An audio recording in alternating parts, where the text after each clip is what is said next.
Hi friends, my name is Naveen. Welcome to our channel English with Naveen sir. Friends, आज की जो class है उसमें हम स्टडी करेंगे इज एम आर के बारे में, जो हमारा प्रेजेंट कंटिन्यूस टेंस है उसमें। क्योंकि जो टाइम है, present time, past time, future time, उसमें सबसे इंपॉर्टेंट टाइम हमारा प्रेजेंट टाइम, क्योंकि there is no time like present time. तो सबसे पहले हम स्टडी करेंगे इज एम आर की, कि इज एम आर का हम किस टाइप पे यूज़ करते हैं, इसकी यूजेज क्या हैं और कैसे हम इसको स्पोकन इंग्लिश में यूज़ कर सकते हैं।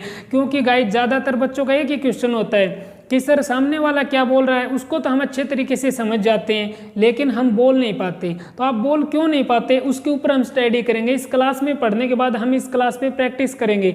तो ये क्लास देखने के बाद गाइज, इस क्लास से रिलेटेड आपको कोई कन्फ्यूजन नहीं रहेगी, तो वीडियो को अंत तक जरूर देखना गाइज। तो सबसे पहले हमारे पास 3 हेल्पिंग वर्ब हैं प्रेजेंट कंटिन्यूस टेंस में, इज एम आर।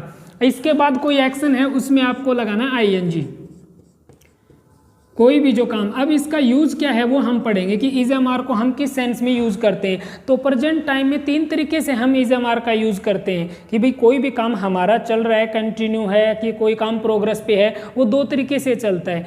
कुछ काम ऐसे हैं जो दिखाई दे रहे हैं। अब जैसे मैं टीच कर रहा हूँ, आपको दिखाई दे रहा है, लेकिन जब आप बोलो सर मैं ग्रेजुएशन कर रहा हूँ, तो दिखाई नहीं दे रहा है। कुछ काम ऐसे हैं पर्टिकुलर टाइम के अंदर चल रहे हैं, दिखाई नहीं दे रहे। जैसे मैं आजकल मेहनत कर रहा हूँ, आपको बोल रहा हूँ सर मैं एग्जाम की तैयारी कर रहा हूँ, तो आपकी नज़रों के सामने कुछ काम, जो भी काम चल रहा है वो इसी क्लास में आएगा प्रेजेंट कंटिन्यूस टेंस में। वहीं पे आपको इज एम आर लगाना है और उस काम के साथ ING लगाना है। तो पहला काम, जो कुछ काम ऐसे दिखाई दे रहे, कुछ काम ऐसे दिखाई नहीं दे रहे। जैसे सर मैं कंप्यूटर सीख रहा हूँ, तो ये काम चल रहा है कंटिन्यू पर्टिकुलर टाइम में, लेकिन दिखाई नहीं दे रहा है। तीसरा जो यूज़ करते हैं हम इसका, वो करते हैं फ्यूचर टाइम में भी हम इज एम आर को यूज़ कर सकते हैं एक पर्टिकुलर टाइम के अंदर।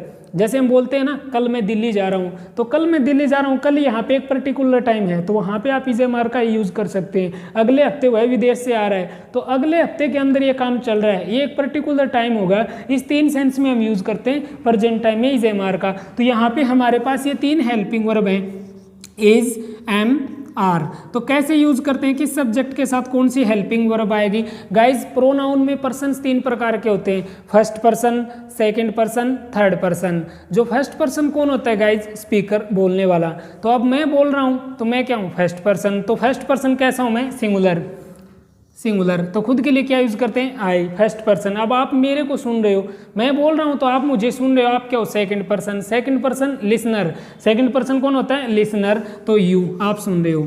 जब आप बोल रहे हो तो आपको मैं सुन रहा हूं, आपके लिए मैं सेकंड पर्सन हो गया, आप फर्स्ट पर्सन हो गए, और आप फर्स्ट पर्सन एक से ज़्यादा हैं, एक से ज़्यादा हैं तो आप हो गए वी। तो हमारे फर्स्ट पर्सन 2 होते हैं, आई और वी।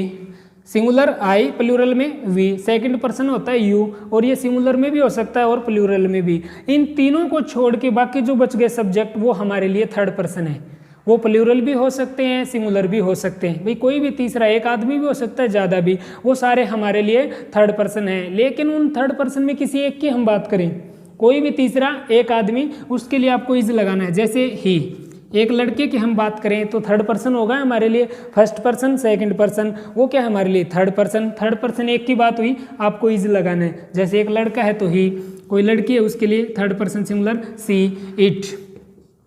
नॉन लिविंग के लिए, जानवरों के लिए, बच्चों के लिए हम इट का यूज करते हैं, तो थर्ड पर्सन सिंगुलर में। कोई भी तीसरा एक आदमी, लिविंग या नॉन लिविंग हो सकता है, तो उसमें इट के साथ भी इज लगेगा, या फिर एनी नेम, किसी का भी नेम, उसके साथ आपको इज का यूज करना है। तो आपको ये समझना, इज हेल्पिंग वर्ब का यूज हम कहाँ करते हैं, थर्ड पर्सन सिंगुलर के साथ। क्योंकि थर्ड पर्सन तो प्लूरल भी हो सकता है, अगर प्लूरल है तो फिर आपको आर लगाना है। जैसे you, we, they, both, all. इस तरीके से यहाँ पे प्लूरल एक से ज़्यादा है थर्ड पर्सन, तो यहाँ पे आपको आर लगाना है। अब इसका स्ट्रक्चर देखते हैं गाइज, फिर हम इस क्लास के ऊपर प्रैक्टिस करेंगे।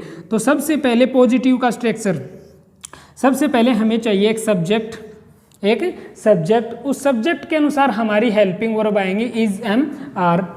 सब्जेक्ट के बाद इज एम आर। कैसे गाइज, इज एम आर का कैसे यूज करना है सब्जेक्ट के बाद। देखो, अगर सब्जेक्ट आपका आई है तो उसके बाद एम लग जाएगा। अगर सब्जेक्ट कोई थर्ड पर्सन सिंगुलर है, जैसे ही, सी, इट या किसी का नेम, तो वहाँ पे सब्जेक्ट के बाद इज आ जाएगा। यू, वी, दे, बोथ, इनमें से कोई आपका सब्जेक्ट है तो आर लग जाएगा। उसके बाद आपको कोई भी एक्शन है उसमें ING का यूज करना है, क्योंकि काम यहाँ पे हमारा कंटिन्यू है, प्रोग्रेस पे है, और वो ING लगाना है उसके साथ। फिर अगर कोई ऑब्जेक्ट है तो ऑब्जेक्ट। इस तरीके से हमारा पॉजिटिव का स्ट्रक्चर बनता है कि आप किसी काम को करने में व्यस्त हैं, कोई भी काम आपका कंटिन्यू है, प्रोग्रेस पे है। सब्जेक्ट प्लस में इज एम आर, उसके बाद एक्शनिंग, फिर ऑब्जेक्ट। अगर आपका नेगेटिव, आप किसी काम को करने में व्यस्त नहीं हो, आपका कोई काम कंटिन्यू नहीं है, तो इसका नेगेटिव बनाने के लिए सिर्फ आपको नोट लगाना है गाइज। लेकिन वो नोट कहाँ पे लगेगा? ज़्यादातर बच्चे सब्जेक्ट के बाद नोट लगा देते हैं, सब्जेक्ट के बाद नहीं लगेगा गाइज। पहले आपको हेल्पिंग वर्ब का यूज़ करना है, सब्जेक्ट फिर इज एम आर, सब्जेक्ट के अनुसार जैसे मैंने अभी बताया, अगर सब्जेक्ट थर्ड पर्सन सिंगुलर है इज आ जाएगा, फर्स्ट पर्सन सिंगुलर है एम आ जाएगा, या फिर कोई second person third person plural है तो आपको उसके लिए आर लगाना है। इसी के बाद आपको नोट लगाना है, यहाँ पे नोट, सब्जेक्ट प्लस में इज एम आर प्लस में नोट, फिर आपको action plus I N G, actioning, और फिर आपका जो ऑब्जेक्ट है वो ऑब्जेक्ट। इस तरीके से हमारा नेगेटिव का स्ट्रक्चर बनता है। अगर आप बात करो इंट्रोगेटिव की, इंट्रोगेटिव, तो वहाँ पे सबसे पहले आपको इज एम आर का यूज़ करना है, is M are, helping verb. अब हम किसी से सवाल पूछते हैं तो आपकी हेल्पिंग वर्ब वो सबसे पहले आ जाएगी, उसके बाद आपको लगाना है सब्जेक्ट। इज एम आर के अनुसार जैसे इज हेल्पिंग वर्ब है तो यहाँ पे थर्ड पर्सन सिंगुलर सब्जेक्ट हो जाएगा, एम है तो फर्स्ट पर्सन सिंगुलर, और आर है तो सेकंड पर्सन और थर्ड पर्सन प्लूरल। उसके बाद जो भी आपका एक्शन है उसमें आई एन जी, जो भी कोई एक्शन उसमें आई एन जी, फिर ऑब्जेक्ट, लास्ट में क्वेश्चन मार्क। ये हमारे स्ट्रक्चर हो गए गाइज इज एम आर के। अब हमें इस क्लास पे प्रैक्टिस करनी है ताकि हम अच्छे तरीके से स्पीकिंग कर पाएँ। क्लास तो हम समझ गए, अब इसको आपको स्पीकिंग में यूज़ करना है कि अच्छे तरीके से हम बोल पाएँ। तो उस पर कैसे हमें प्रैक्टिस करनी है? सबसे पहले आपको क्वेश्चंस बनाने, एक मैं बना देता हूँ, और आपको स्पीकिंग करनी है। स्पीकिंग में ज़्यादा इस क्लास को यूज़ करना है। हेल्पिंग वर्ब से सबसे पहले हम सवाल से यूज़ करते हैं, तो ये हेल्पिंग वर्ब जो है सब्जेक्ट से पहले आ जाएंगी। अगर जैसे मैं यू की बात करूँ तो यू के साथ क्या लगता है गाइज? आर पहले आ जाएगा, आर यू। अब जैसे एक क्वेश्चन बनाते हैं, क्या आप खेल रहे हो?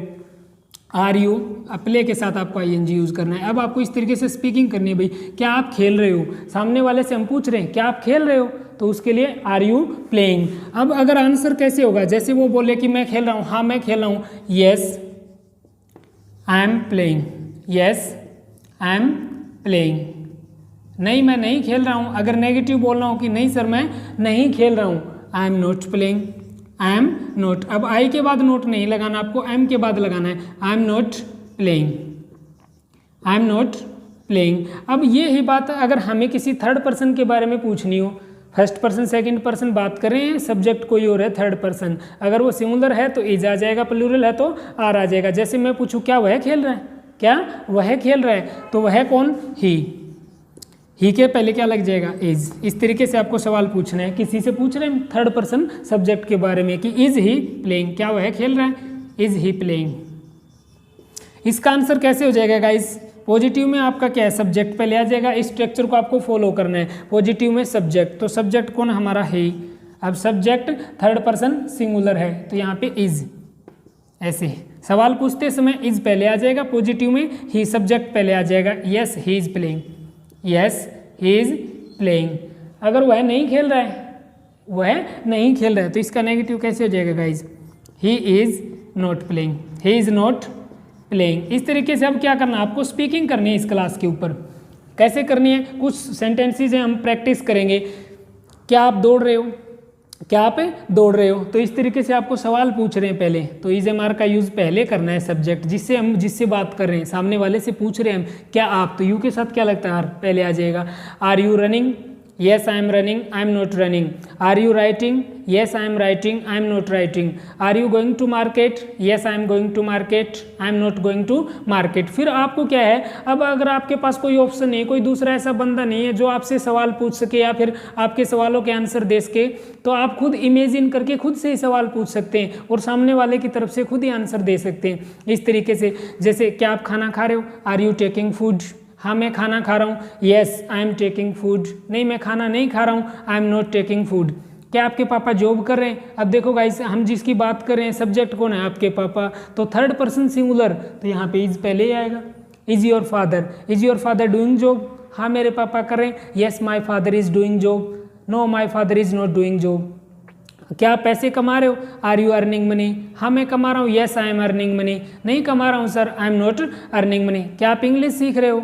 Are you learning English? हाँ मैं सीख रहा हूँ, आई एम लर्निंग इंग्लिश। क्या वह अंग्रेजी सीख रही है? Third person singular, is she learning English? हाँ वो सीख रही है, yes she is learning English. No she is not learning English. क्या आपकी मम्मी खाना बना रही है? तो थर्ड पर्सन सिंगुलर की बात हो गई। Is your mother making food? Yes my mother is making food. No my mother is not making food. क्या आप पढ़ाई कर रहे हो? Are you studying? हाँ मैं कर रहा हूँ, yes I am studying. No I am not studying. क्या वे टीवी देख रहे हैं? क्या वे टीवी देख रहे हैं? थर्ड पर्सन, लेकिन एक से ज़्यादा की बात है तो यहाँ पे इज के स्थान पे are they watching TV? Yes they are watching TV. No they are not watching TV. तो इस तरीके से आपको इजी 10 या 15 एक्शंस लेने हैं और उसको अपनी स्पीकिंग में यूज़ करना है हर सब्जेक्ट के साथ। एक एक्शन से आप हर क्लास के अंदर यूज़ कर सकते हैं, भाई हर सब्जेक्ट के साथ यूज़ कर सकते हैं। जैसे ये प्लेइंग है, मैं खेल रहा हूँ, आई एम प्लेइंग। वह खेल रहा है, ही इज़ प्लेइंग। वो खेल रही है, सी इज़ प्लेइंग। राम खेल रहा है, राम इज़ प्लेइंग। आप खेल रहे हो, यू आर प्लेइंग। हम खेल रहे हैं, वी आर प्लेइंग। वे लोग खेल रहे हैं, दे आर प्लेइंग। सभी खेल रहे हैं, ऑल आर प्लेइंग। तो इस तरीके से आपको सवाल पूछने और इस क्लास के ऊपर स्पीकिंग करनी है। अब आपको स्पीकिंग में यूज़ करना है। फिर उसके बाद आप कोई आपसे सवाल पूछता है तो आप इजीली उसका आंसर दे सकते हैं। वो बोलने वाली प्रॉब्लम नहीं होगी कि सर हम समझ जाते हैं, बोल नहीं पाते। तो इस तरीके से गाइज आपको इस क्लास के ऊपर अब प्रैक्टिस करनी है। अगर इस क्लास से रिलेटेड अभी आपके अंदर कोई डाउट है आपके पास तो आप कमेंट बॉक्स में ज़रूर पूछना गाइज। तो उम्मीद करता हूँ गाइज वीडियो आपको पसंद आया होगा। अगर आपको वीडियो पसंद आया हो तो वीडियो को लाइक करना, दोस्तों के साथ शेयर करना। अगर आप चैनल पे पहली बार देख रहे हो वीडियो को तो आप चैनल को सब्सक्राइब जरूर करना। So thanks for watching this video guys.